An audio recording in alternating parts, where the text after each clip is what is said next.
हरे कृष्णा। आज का हमारा टॉपिक होगा पर्टिकुलर इंटीग्रल। पहले वाले हम वीडियो में हमने CF को डील करा था, तो आज हम इसे शुरू करते हैं। पहले जो हमारी इक्वेशन होती है हम उसे as a function f as a function of d हम लिख सकते हैं y इक्वल टू q। अब y की वैल्यू हम q अपॉन एफ डी लिख सकते हैं। अगर हमारी q की वैल्यू e की पावर ax है तो y इक्वल टू e की power ax upon f d हो जाएगा। e की पावर ax और f की जगह अगर हम d की जगह a लिख दें हमारी इक्वेशन के अंदर जो हमारी वैल्यू है, अगर आंसर लिख के हमारा आंसर नॉन जीरो आता है तो हम इसे सोल्व कर सकते हैं और हमारे CF की वैल्यू ऐसे ही निकल जाएगी। पर अगर हमारा एफ ए है जो है, अगर उसकी वैल्यू जीरो आ जाती है तो हम इसे डिफ्रेंशिएट करेंगे दोनों को। तो e की पावर ax को डिफ्रेंशिएट करेंगे तो e की पावर ax और x हमारा आ जाएगा, और एफ डी को हम करेंगे तो एफ डैश डी आ जाएगा। अब इस इक्वेशन के अंदर ही हम d के अंदर a लिखेंगे तो हमारे एफ डैश ए की वैल्यू अगर नॉन जीरो आती है तो हमारा ऐसा हो जाएगा, और हमारा एफ डैश ए की वैल्यू भी अगर जीरो आएगी तो हम इसे दोबारा डबल इंटीग्रल डिफ्रेंशिएट कर देंगे। तो ऐसे ऐसे करते हुए हम आगे करते जाएंगे जब तक हमारा आंसर नहीं आ जाता। फर्स्ट क्वेश्चन देखते हैं। तो हमारे D square minus three D plus two bracket में वाई इक्वल टू ई की पावर फोर एक्स हमारा क्वेश्चन है। हमने इसे पहले एम में कन्वर्ट कर लिया ऑक्सिलरी इक्वेशन के अंदर। वैल्यू हमारी आ गई वन और टू, तो CF की वैल्यू हो गई हमारी C1 e की power x plus C2 e की पावर 2x। CF पहले वाली वीडियो में बता रखा है, तो अगर आपको अभी CF समझ में नहीं आ रहा तो आप उस वीडियो को भी देख सकते हैं पहले, ताकि आपको ये समझ में आ जाए। तो उसके बाद हमारा y हो जाएगा, तो y की वैल्यू होगी हमारी e की पावर 4x अपॉन जो हमारी इक्वेशन है एफ डी। ठीक है। अब d की जगह हम वैल्यू लिख देते हैं 4, क्योंकि e की पावर ax होता है तो e की पावर 4x दे रखा है, तो a की वैल्यू हमारी 4 होगी। तो हम 4 वैल्यू पुट करेंगे तो हमारी e की पावर 4x अपॉन 6 हमारा आंसर आ जाता है। तो y हमारा होता है CF प्लस पी वाई। तो दोनों हमने लिख लिया तो हमारा फाइनल आंसर निकल गया इसके अंदर। दूसरा क्वेश्चन देखते हैं। दूसरे क्वेश्चन के अंदर हमारा यही बड़ी इक्वेशन हमने m में कन्वर्ट करा, कॉमन लिया तो हमारा फाइनल वैल्यू आ गई m इक्वल टू टू और m equal to zero plus minus two iota. तो m इक्वल टू टू के लिए हम C1 e की पावर 2x लिख सकते हैं, और इमेजिनरी के लिए हम e की पावर अल्फा एक्स, अल्फा हमारा जीरो होगा तो e की पावर जीरो एक्स हो गई, ब्रैकेट में C2 cos 2x plus C3 sin 2x हमारा आंसर आ जाएगा इमेजिनरी के लिए। अब पी आई के लिए हम क्या करेंगे, तो पी आई के लिए हम ये इक्वेशन e की पावर 2x लिख लेते हैं। नीचे हमारी इक्वेशन, अब नीचे जब हम इक्वेशन के अंदर d की जगह 2 लिखेंगे तो हमारा आंसर जीरो हो जाएगा, तो इसलिए हम इसे डिफ्रेंशिएट कर देंगे, जो कि हमने अभी भी पहले पहले बताया था। e की पावर 2x का हम डिफ्रेंशिएट करेंगे तो e की पावर 2x आ जाएगा और हमारा x आ जाएगा यहाँ पे। थ्री डी क्यूब को करेंगे तो थ्री डी स्क्वायर आ जाएगा, टू डी स्क्वायर को करेंगे तो माइनस फोर डी आ जाएगा, प्लस फोर डी को करेंगे तो डिफ्रेंशिएट करके प्लस फोर आ जाएगा। अब इसमें हम डी की जगह हम वैल्यू लिखेंगे टू, तो हमारा आंसर आ जाएगा एक्स ई की power two X upon eight. Final answer हमारा C F plus P Y होता है। सी एफ हमने यहाँ पे ऊपर निकाल लिया और पी आई हमारा ये आ गया, इन दोनों को प्लस करके लिख देंगे तो हमारा आंसर आ जाएगा। ये एक, अब ये तो पहले वाले हमने क्वेश्चन ट्राई करे ई की पावर ए एक्स वाले टाइप में। अब हमारा क्यू की जगह हम साइन ए एक्स या फिर कोस ए एक्स की फॉर्म में भी हमारा आंसर आ सकता है। तो ये जानने से पहले आप पहले क्वेश्चन देख लो, क्वेश्चन देख लोगे तो आपको ये फॉर्मूले भी अपने आप समझ में आ जाएंगे। तो सबसे पहले हमारी इक्वेशन दे रखी है D square minus two D plus three bracket में Y equal to cos two X. अब हम इसे m में ऑक्सिलरी इक्वेशन में कन्वर्ट करेंगे तो हमारा M square minus two M plus three equal to zero आ जाएगा। इन दोनों इक्वेशन को हम सॉल्व करेंगे तो हमारी m की वैल्यू आ जाएगी थ्री और माइनस वन। तो c1 e की power three x plus c2 e की पावर माइनस। अब हमारा y की वैल्यू लिखेंगे तो cos 2x हमारा जो q है upon d square minus two D plus three. अब इसमें के अंदर हम क्या करते हैं कि जो डी स्क्वायर है, डी स्क्वायर की वैल्यू हमारा ए स्क्वायर के बराबर होती है। जैसे कोस ए एक्स होता है तो ए की वैल्यू हमारे इस इक्वेशन में आ गई टू। अब डी स्क्वायर की वैल्यू होती है माइनस ए स्क्वायर, तो डी स्क्वायर की जगह हमने माइनस ए स्क्वायर हमारा टू, टू का स्क्वायर करेंगे तो फोर आ जाएगा। तो इसमें बस हमें यही करना होता है कि d square is equal to minus a square.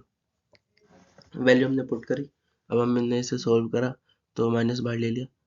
अब हमें इसे थोड़ा सिंप्लीफाई करने के लिए 2d-1 अपॉन 2d-1 से हमें मल्टीप्लाई और डिवाइड करना है इक्वेशन को।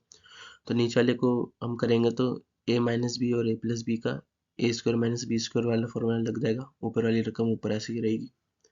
तो जब 4d² - 1 है, अब डी स्क्वायर की जगह हम लिख लेंगे माइनस ए स्क्वायर, तो माइनस ए स्क्वायर हो गया हमारा -4।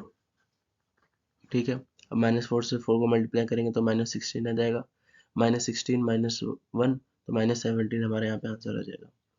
अब जो cos 2 है, cos 2x को हमने ऊपर दोनों रकमों से हमने मल्टीप्लाई करा, दोनों रकमों से मल्टीप्लाई करा गया तो हमारा आंसर इस तरीके से आ गया। अभी हमारा आ गया 2d cos 2x minus cos 2x। अब इस बात को ध्यान रखना है कि d की वैल्यू हमारी क्या होती है, डिफरेंशिएशन वाला d अपॉन dx वाला होता है, ये हमने इसका शॉर्ट फॉर्म है। तो cos 2x का हमने डिफरेंशिएट करा, तो cos 2x का डिफरेंशिएशन करा तो cos 2x का तो होगा sin 2x और 2x का बाहर 2 आ गया, तो 2 करके हमारे यहाँ पे -4 हो गया। साइन का कोस होता है तो कोस का हमारा माइनस साइन होता है, तो हमारे यहाँ पे माइनस साइन भी बाहर आ गया, तो -4 sin 2x हमारा फाइनल आ गया, माइनस cos 2x अपॉन -17। तो ये हमारा पी आई आ गया। तो सी एफ और पी आई को प्लस करके हमारा इसका फाइनल इक्वेशन आ जाएगा। ये हमारा क्वेश्चन सेकंड है। क्वेश्चन सेकंड भी ऐसा ही है, इक्वेशन को हमने एम में कन्वर्ट करा, एम की हमने वैल्यू निकाल ली 1 और 2, तो c1 e की power x plus c2 e की पावर 2x आ गया। साइन 3x हमारा q की वैल्यू होगी, तो हम निकालेंगे तो sine 3x upon d square minus 3d plus 2। अब जैसे पहले बताया था कि जो हमारा डी स्क्वायर होता है वो माइनस ए स्क्वायर के बराबर होता है, तो डी स्क्वायर की जगह हमने माइनस ए है हमारा 3 है, तो 3 का स्क्वायर 9, तो हमारा डी स्क्वायर की जगह हमने -9 वैल्यू रखी, -9 वैल्यू लिखी तो हमारा ऐसा आंसर आ गया, माइनस बाहर कॉमन ले लिया। तो हमें इसे सिंप्लीफाई करने के लिए 3d-7 से मल्टीप्लाई और डिवाइड करना है, डिवाइड करके हमारा a माइनस बी और a प्लस बी का इक्वेशन बन जाएगी, तो हमारा a square minus b square हो जाएगा और ऊपर वाली रकम ऐसी रहेगी।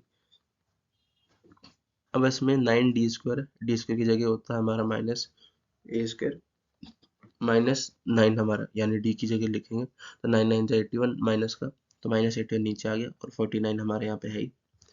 ऊपर वाले हमने साइन 3x को दोनों से मल्टीप्लाई कर दिया, 3d से भी और 7 से भी, तो हमने नीचे से सोल्व करा और माइनस से माइनस कटा तो हमारा 1/130 आ गया। और इक्वेशन हमने डिफरेंशिएट करा साइन एक्स को, तो साइन एक्स को डिफरेंशिएशन करेंगे तो साइन एक्स का हमारा कोस एक्स आ जाएगा और 3 बाहर आ जाएगा, तो 3 3 जा 9 कोस 3x माइनस 7 साइन एक्स, ये हमारा वैल्यू आ गया पी आई की। तो सी एफ और पी आई को प्लस करा हमने ऊपर वाली इक्वेशन को और हमारा फाइनल आंसर ये आ गया। ठीक है, अब हमने ई की पावर ए एक्स और साइन एक्स और कोस एक्स वाले टाइप्स से देख लिया कि हमारा आंसर क्या आएगा। अब ये हमारा आखिरी टाइप है इसमें, तो इसके अंदर जो हमारा क्यू है, क्यू की वैल्यू होगी हमारी एक्स की फॉर्म के अंदर, यानी कि एक्स स्क्वायर प्लस एक्स या फिर एक्स स्क्वायर, इस टाइप से हमारे आंसर आएगा। ठीक है, तो इक्वेशन सोल्व करने के लिए हम क्या करेंगे, y इक्वल टू हमारा यही रहेगा एक्स स्क्वायर प्लस एक्स, ऊपर वाली रकम नीचे रहेगी। अब हमें क्या करना है, इसे कन्वर्ट ऐसे करना है कि हमारा ये वाले फॉर्मूले लगे, जो हमारा बाइनोमियल इक्वेशन क्या है, 1 प्लस एक्स की पावर -1 को हम लिख सकते हैं 1 minus x plus x square minus x cube plus ऐसे ऐसे करके हमारी सीरीज बनेगी, और 1 माइनस एक्स की पावर -1 लिखेंगे तो 1 plus x cube plus x cube ऐसे ऐसे करके हमारी इक्वेशन चलती रहेगी। तो थियोरेटिकल समझना थोड़ा सा मुश्किल होता है, तो आप सीधा क्वेश्चन के ऊपर चलते हैं।